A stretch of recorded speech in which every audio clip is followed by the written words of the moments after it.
inner and outer posture is incredibly important.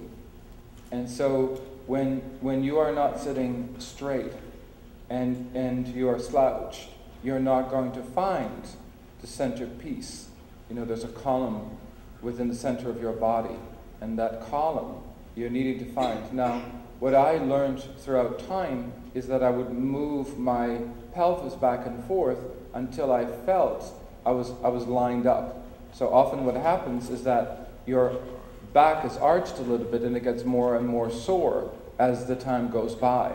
If you're getting in pain, you're needing to find how to open a space, because this passage of the Sushumna, but also each of the vertebrae, this is all interconnected. All these nadis, all these acupuncture points, all these meridians in the body, all are needing to line up and open up.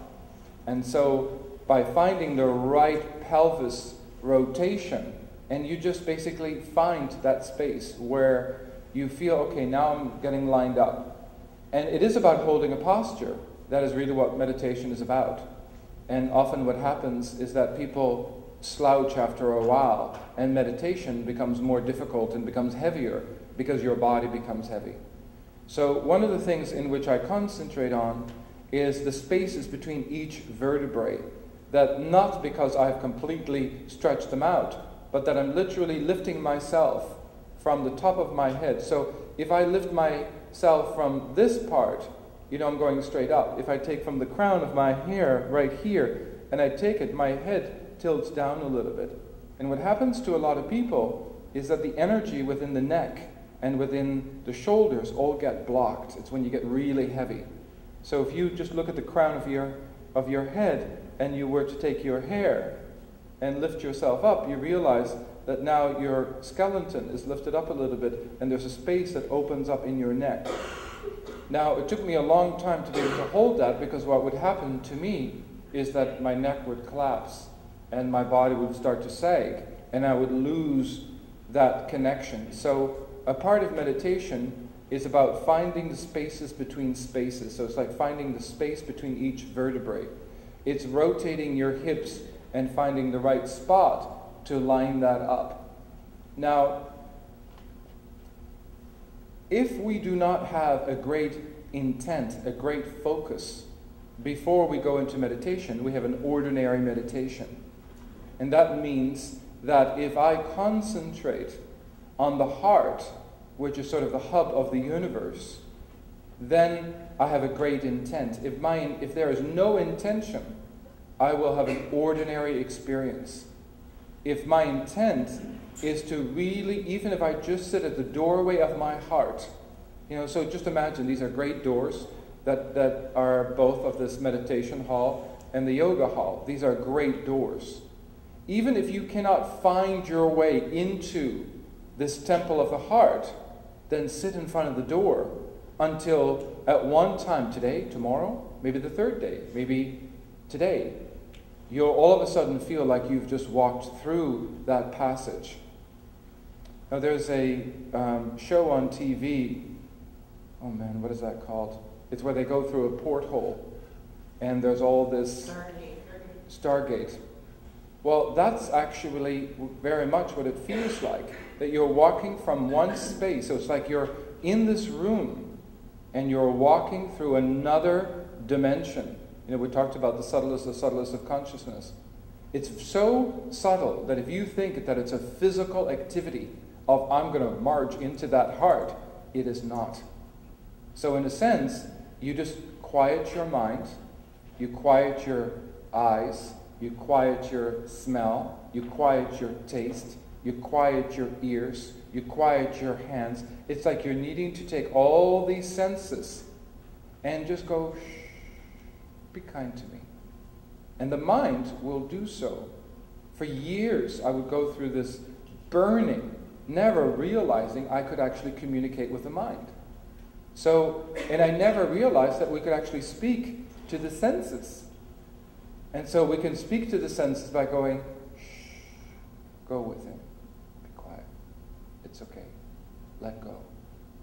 Now, maybe it is the inner child that we're talking to. Maybe it's the inner senses. It doesn't really matter. What matters is that we are kind.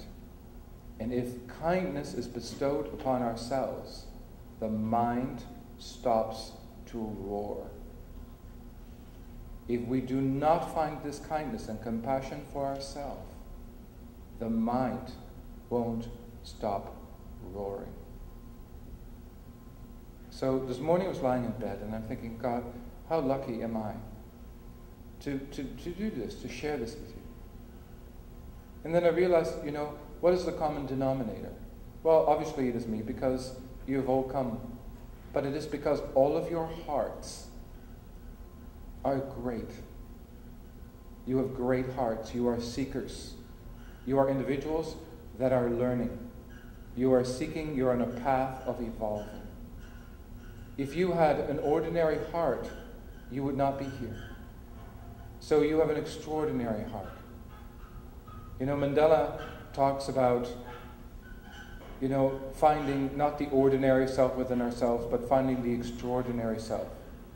And I sincerely mean this within my heart. Find the extraordinary self. If you want to experience the self, you must have great love for yourself. And for a very long time to sit there and say, oh, I love myself, sounds sort of self-fulfilling. But after a while, I realized it was about kindness, and it was about compassion, and that it was about love, and that it wasn't about saying, oh, I'm extraordinary. It was about kindness. Treat yourself with great respect, with great love. And it is this that opens that door, because the heart doesn't open until we display that great grace and great love and that great respect for ourselves. So throughout the meditation, make sure that I call it elongate. I think it's a word I've made up because I think people tell me it is not an English word. But in horseback riding, there's elongate, so I think that's where I got that from. So it's about lengthening your neck throughout so that your neck is not collapsed. And just by tilting just your chin just a little bit throughout and holding that is going to help you. So we're going to ask John to turn on the tambora. We're going to ask Vincent to turn the lights down. The tambora is an instrument that is the hum, the buzz, the sound of the entire universe. It is the that lies within. Now, I talked about many of my experiences yesterday, and that wasn't the benefit of mine, but for you. And so that is about, if that means you're having a moment, step into it. If you are having a difficult time, you can pull the energy right back into your third eye if you're very restless. If you are in experience where you're having glimpses, then concentrate on the spaces between your breath, or concentrate between the spaces of a breath or a thought. Find the spaces between spaces.